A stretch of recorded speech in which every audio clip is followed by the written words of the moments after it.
This is going to be the inspiration for our picture today. It's going to be a blue jay in the snow. And I have a friend who lives in North Carolina who has who's gotten in the last few weeks lots of snow. So I'm going to show you some beautiful branches in the winter snows of North Carolina. And she has a lot of birds that are coming to visit her bird feeder. So I'll show you a few pictures of that as well.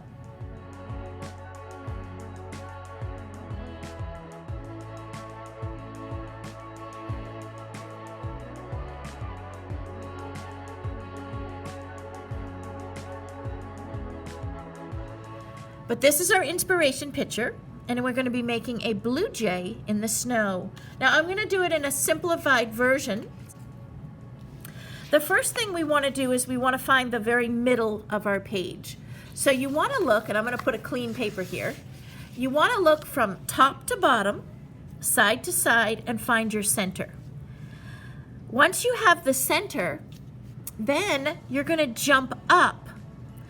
And we're jumping up almost between our finger and the top of the page, almost in half. So jump up, and we're going to mark that. You can mark it just with a dot. Now we're going to turn this dot into a circle that's going to be the size of a pea, the vegetable pea, which is approximately the size, if you drew a circle inside your fingernail, the size of your pinky fingernail.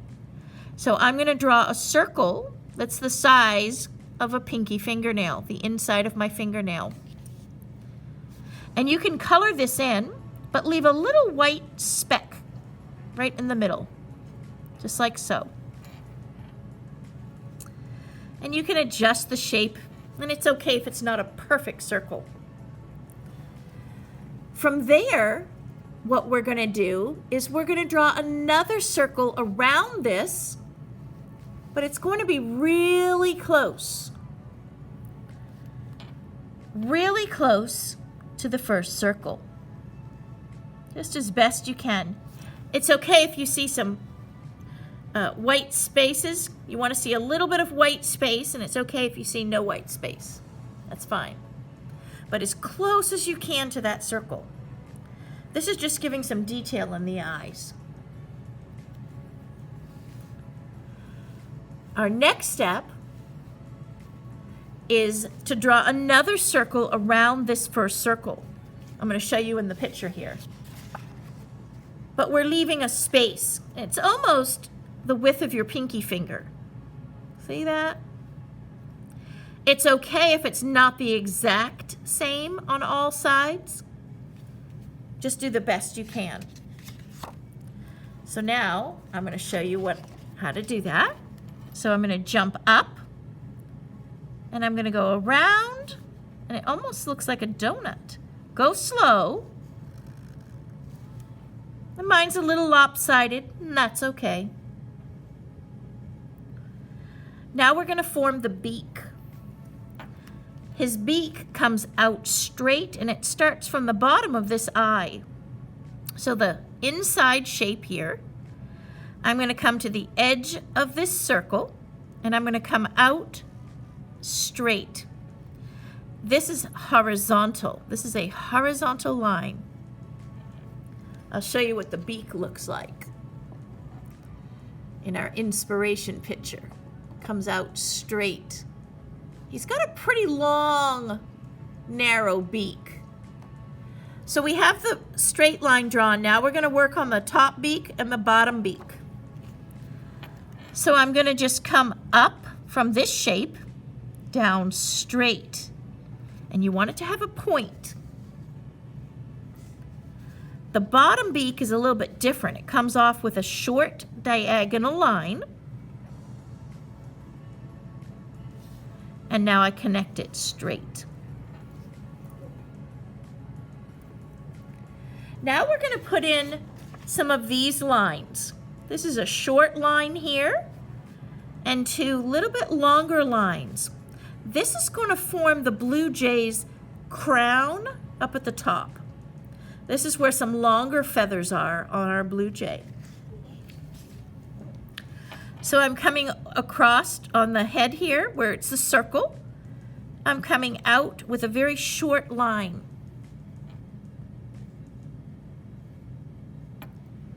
And then I'm going to do the same on this side, close together, and it almost forms an 11. If I turn it this way, you can see it's a number 11.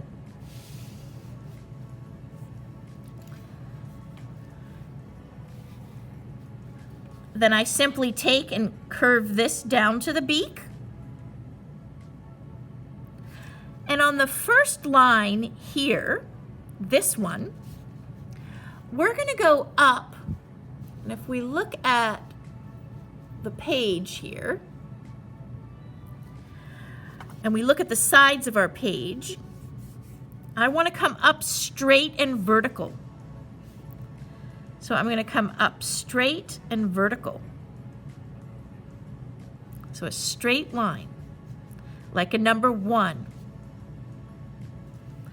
And now I'm going to simply curve this down to meet. So now I have my big crown up here. I'm going to connect these 2 lines. And then I'm going to do a slight diagonal coming down, just past this shape. So come over to the edge, curve down. So I have my head formed.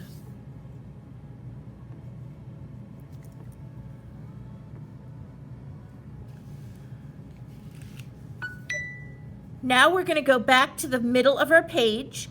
So I'm going to find my center. And I'm going to go right to the edge of the page. The next curve, it's going to curve diagonally down, and it's going to be slightly rounded. Okay, so watch me first. Here's my middle edge of the page. I'm just going to mark it. So from the middle of the page, I came over to the edge. So from top to bottom, this is the center. I'm going to curve and go down, and this is going to be just past this. So I'm going to put my finger a little bit lower than this to the edge of the page, and I'm going to curve down right to my finger. So it's a slight curve coming down.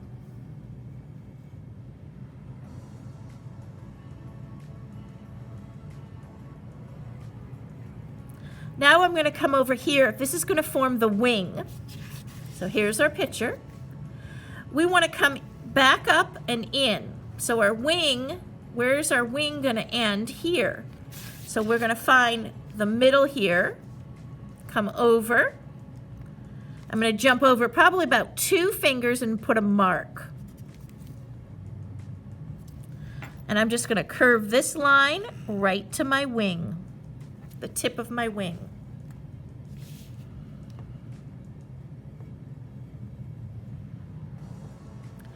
Now we're going to do another diagonal line from the wing, and I'm going to go diagonally straight to the edge of my page.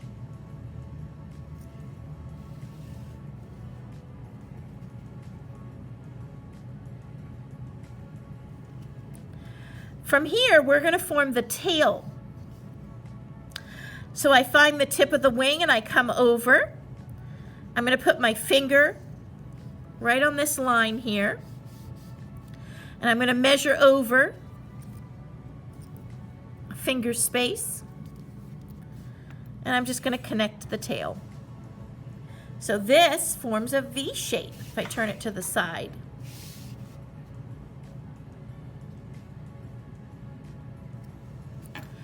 In the wing,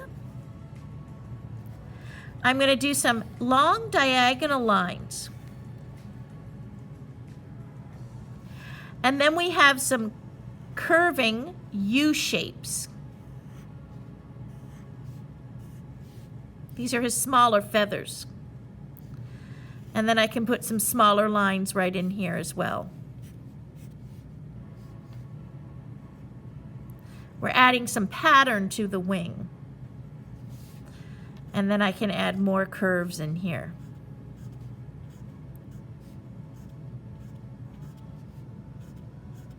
His wings are made up of dark and blue, light blue, gray feathers.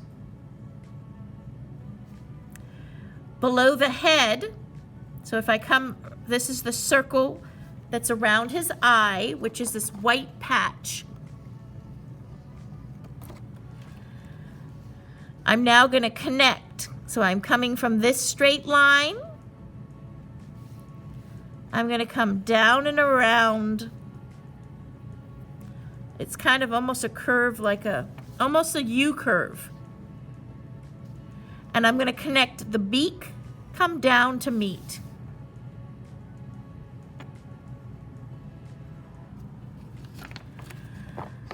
This is part of this black space that comes around.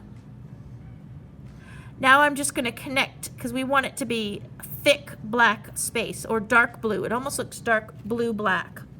So I'm coming down and around. So I come off of this circle, around here.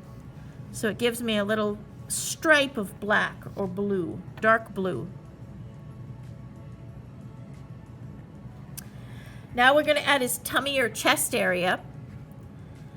It comes down with a slight curve, and then it connects to the tail. So we can come, we're coming down, out, and then curving into the tail. And it's okay if you have a bigger belly here, because this bird actually has quite a bit of a belly right in here.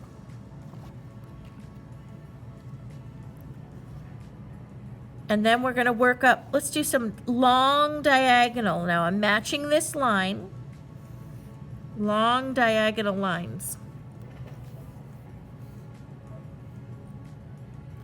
Those are his tail feathers. And then we're going to do a foot. So I'm going to come out with two straight lines. It almost looks like an 11. They're diagonals though. And then I'll do a curve and a curve for his toes. And you can come back if you want and make it thicker, like so. So he has two sides to it. And for the branches, we come off of the foot, across diagonal. And this shape you can have any way you want to. It can curve down or up, branch up. And this one's going to come off of the toes, cross the page. It can go behind the tail if you want to. And I might have this one branch down that forms a V shape. Now let's look at some of those pictures I was talking about from North Carolina.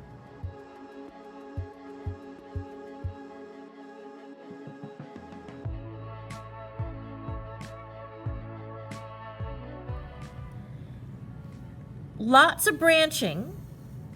So you want to fill up this area with some branches, and to do branches, have them diagonal, some diagonal lines.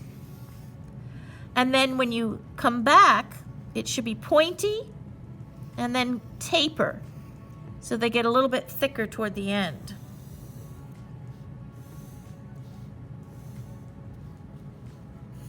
And have them in different directions. And you can even have some coming down off the page, off the top, and have it branch.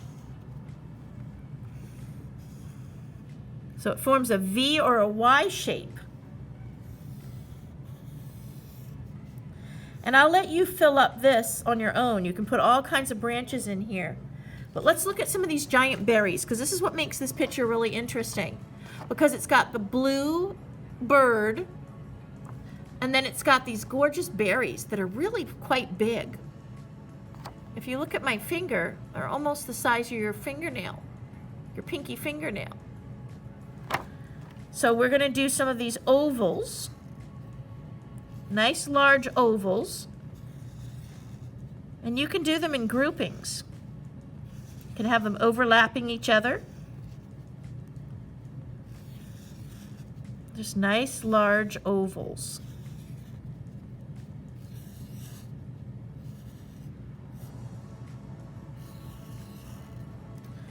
And then sometimes you can add a stem. You don't have to add stems to them all. And then they have a little bit of a tip to show.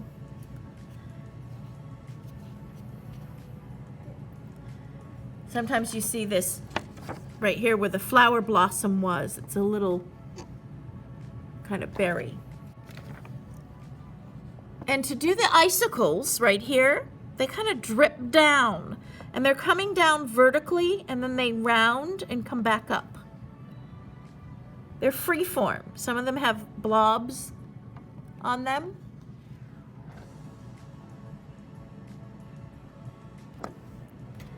So if you come down and drip back up, you can even come down like you're making a W and make the second part, the bottom of the W, a little bit shorter.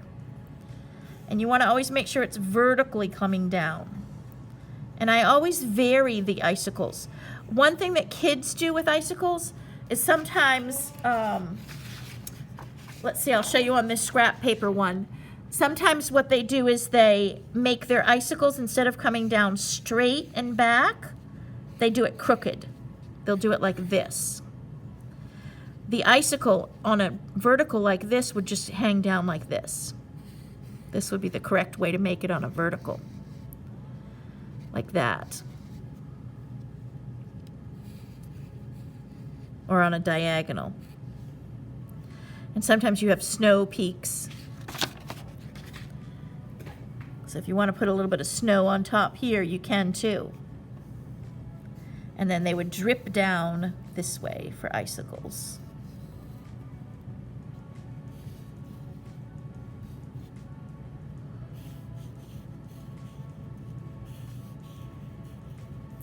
And then you can put a little snow mound on a few of the branches. Usually a day or two after the snowstorm, the branches, the wind blows most of the snow off, unless it's ice. And on our blue jay, he's got this almost blue violety, bluey purple crest or crown, and blue gray with some black in it beak. And then the chest is white, and then it mingles with, to the edge as it meets its blue gray feathers, some nice gray feathers in this area. And then it meets some light blue and darker blue feathers. And the tail's made up of darker blue, little bits of white, some black, and some blue and light blue feathers. And he has this little patch of dark blue, almost blue-black, right in here, coming around. And around the eye is white. He's really a beautiful bird. And in the sun, you really see the light blue of him shine and shimmer. If you'd like to follow along with my coloring patterns, you may. I'm going to show you how I colored this. For the bird, I used different values of blue. I used some teal and some dark blue. And I used white on his tummy area, and then gray. And I layered the colors on top of each other. And then I used the dark blue and pressed really hard for the dark blue designs. For the berries, I used a little bit of pink and white in the middle, and then some red around the edges. I started off my branches with gray, so I colored them a light gray, and then I layered some green on the bottom and brown on the top of the branch, and a little bit of red as well. Now my next step is to do a very light wash in the background. But before I did that, what I did was I took, and it's really hard to see, I don't even know if you can see it, I took white crayons, you can see it if I turn it sideways like this, and I drew lots of branches with white crayons, almost like the letter Y all over the place. And then I'm going to add some background color to this, and you'll be able to see the white branches. And I did press really hard with the white on the snowy icicles. And if you're not going to paint the background, you could even add just your branches in light gray, just to make it look like branches are in the distance, to give definition, to give a background to the picture. So just some light gray lines showing branches that are far away.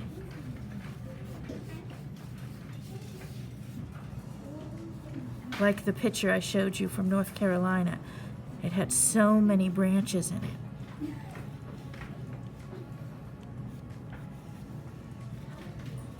And just very neatly draw in your branches. And that'll give depth to your picture. It'll show things that are far, far away.